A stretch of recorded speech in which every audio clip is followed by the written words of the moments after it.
Hello everybody, my name's Josh, and this video I'm trying to do in order to try to clear up some of the, not necessarily misconceptions, but misunderstandings about aluminum in our atmosphere, in our soil, in our water. And I'm going to try to do this respectfully and without trying to knock or insult any particular thought or belief system, especially those who believe in chemtrails. So I have to start off with a disclosure to say that so people understand where I'm coming from.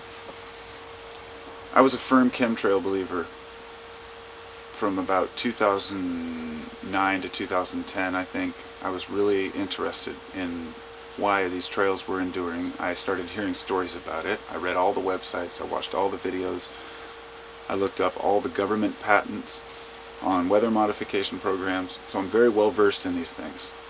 And there's very little I haven't looked at, and I still look at all the new evidence that comes out. During my search, I spent about a year documenting. Every time I saw chemtrails, I would document the temperature, the weather patterns, which way the wind was blowing, how much humidity was in. I would look up, the daily forecast to see, what type of conditions it was that day and the next day. So I'm not just a guy sitting here talking about this without having my own research. I've put my time in. I have it written down, and the conditions started to lead me to see things a little bit differently.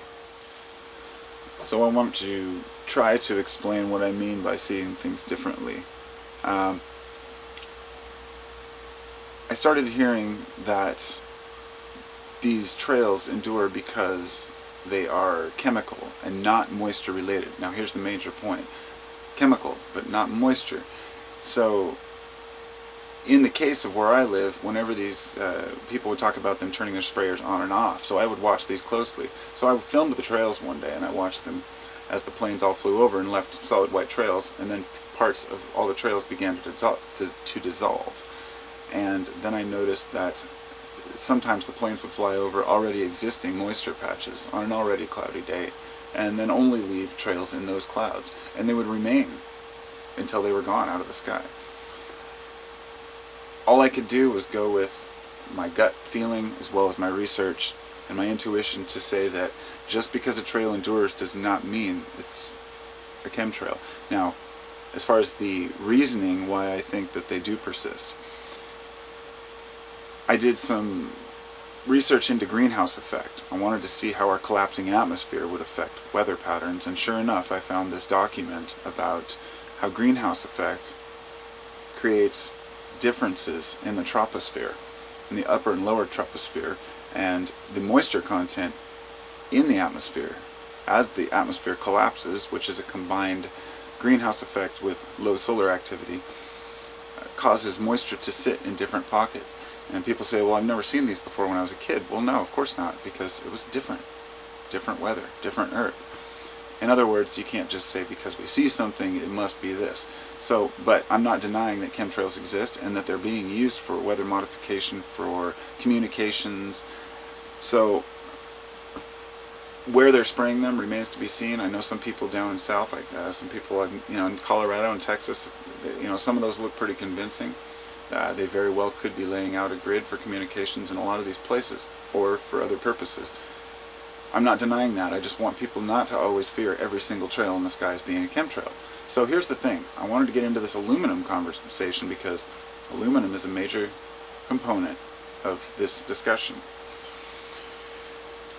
A major component of the argument that's presented actually by the chemtrail believers is that these places where they have studied the soil samples and other areas where they've studied water and whatnot, water systems, soils, they've turned up with high aluminum contents, higher than normal, way higher. Now, first off, people should know the Earth is 8% aluminum. The crust of the Earth is approximately 8%, which is a very significant portion. And aluminum comes in many different forms.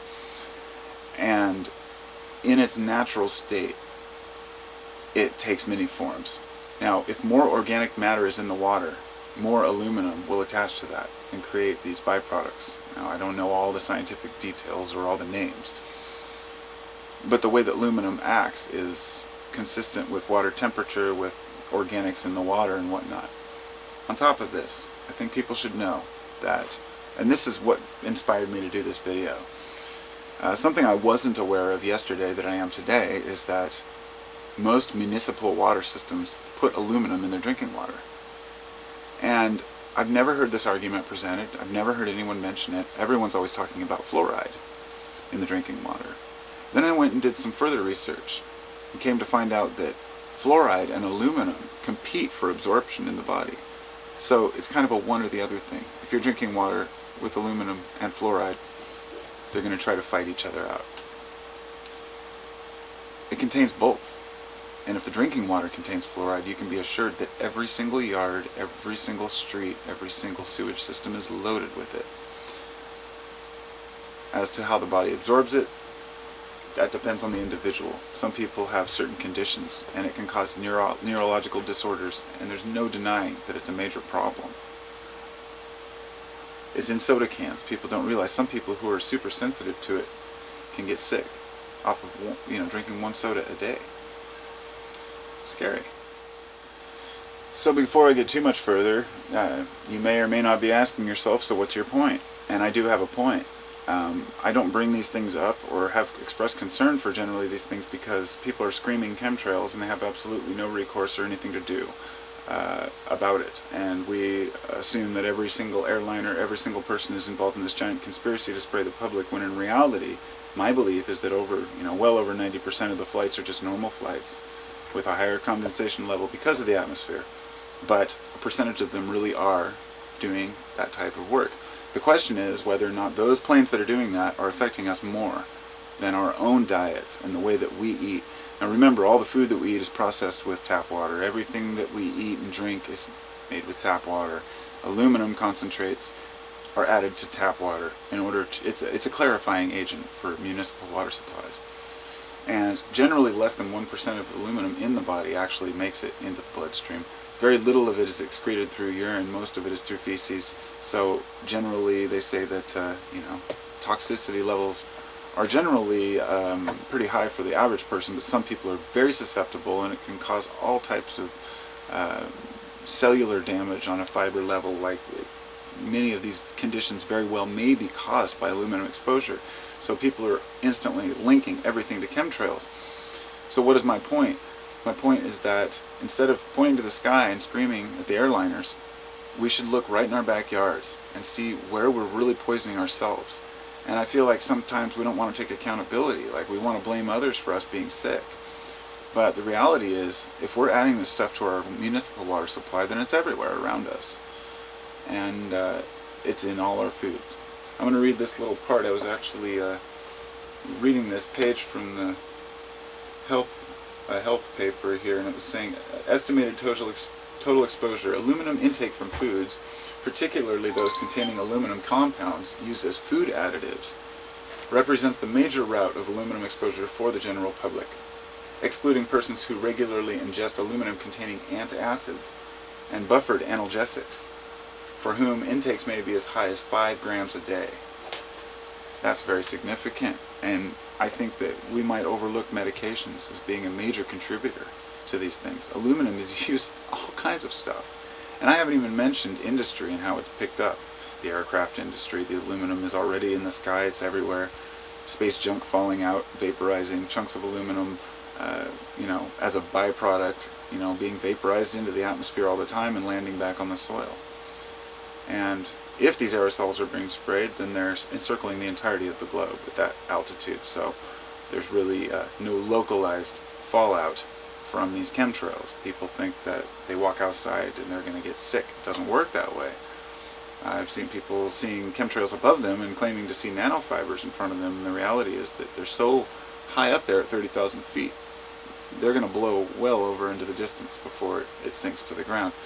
So it's a combination of a lack of science, a lack of communication, and a small group of people who are so scared of everything that they go around telling everyone that they're dying from the sky. And meanwhile, we can actually make a difference by really looking into these things ourselves. Do your own documentation, figure out where aluminum is really coming from. And as far as barium, which I haven't even mentioned yet, that's another one people claim. Those might want to know that barium is actually used as a lubricant, I believe, in fracking, and one can only assume that if it's being used in fracking, that it's everywhere. I mean, it's blown out into the atmosphere all the time. And so I'm not denying that there are people who are abusing and doing horrible things to our environment and atmosphere. The question is, what are you going to do about it? And you can act in your own backyard just by being aware, doing your research, and please don't fall for the fear campaigns, because being in fear clouds your judgment all too much. So to try to finalize this without going too deep into it, all I'm trying to say is that I've observed the fear campaigns, I've observed the fear tactics. I was once a person who was not in fear, but constantly on this trip to change the elite, to change the world, to gain this freedom somehow through stopping those who are oppressing us. And the more I started to analyze the reality behind the way I really felt, the way I really felt in my heart, is that people who are in charge, yes, there's a lot of problems being caused, but generally we cause many of our own problems by our lack of motivation, our lack of insight, our lack of research, and our willingness to believe what people are telling us. Now, I'll tell you, I don't want this to be an argument. I want it to be a good discussion. If people want to talk about this, this is great. But merely just saying, you're a shill, or you're a troll, or you're an idiot, just doesn't work. It does not work. And that's the kind of attitude I've got from most of the people who I've had this discussion with. They have gone on these rants, and the next thing you know, we're not even talking about chemtrails, we're talking about how the moon doesn't exist, or, the whole universe is fake. And many people have fallen for the illusion of society, and then when they realize they've been disillusioned, they're so upset about it that they actually start to think that everything really is an illusion, and they start to believe that everyone's out to get us and lying to us. And all I'm saying is this fear-based idea, these ways of living are not healthy. They cause all types of problems with the health, much more than I think chemtrails will probably do. I could be wrong. We're in control of our own psyche. We're in control of how we handle these situations. So rather than, let's say, go out and have a conference about how the aluminum's destroying us from the chemtrails, why don't we go down to the water department and have them test the water, or we test the water, or get some people involved to actually understand what's going on, because very few people I've talked to this subject with actually know very much about it or have done very much research. And when they send me links, I know that because generally it refers me back to videos I've already seen. Some of the most legitimate looking chemtrail websites, some of the most popular ones, there's a few on top that you'll come up with, are mostly just speculation, and they'll put up a few patents from the US government and just say that they're spraying us like hell. And we need to calm down. We need to look at things rationally. If you're involved with someone who's doing that kind of thing, then speak up and do what you can to change it. If you're involved with the airline industry and something like that is going on, if you're in the Air Force, whatever, you have a responsibility as an individual. But the general public is not going to do anything to stop air traffic, no matter how much we complain and bitch about it. And we can really put some work towards doing change locally, I think. We need to start looking at what we're eating, looking at the way that we're mining, and looking at the kind of things and pollutants that our factories down the street are pumping out into the atmosphere. I just feel like we're not tackling enough out here at home. We're always looking out beyond to try to, I guess, distance ourselves from our problems, because I feel personally when we face our problems, they're much more difficult than if it can be something on the other side of the world that we don't have any control over. So this is my take. Hope I didn't offend anyone's life work or anything. Let you know, I've done the research on these things, so that's, to the best of my ability, how I can vocalize how I feel about this situation. And aluminum is becoming a major problem. So where can we make a difference, and where can we really tackle it?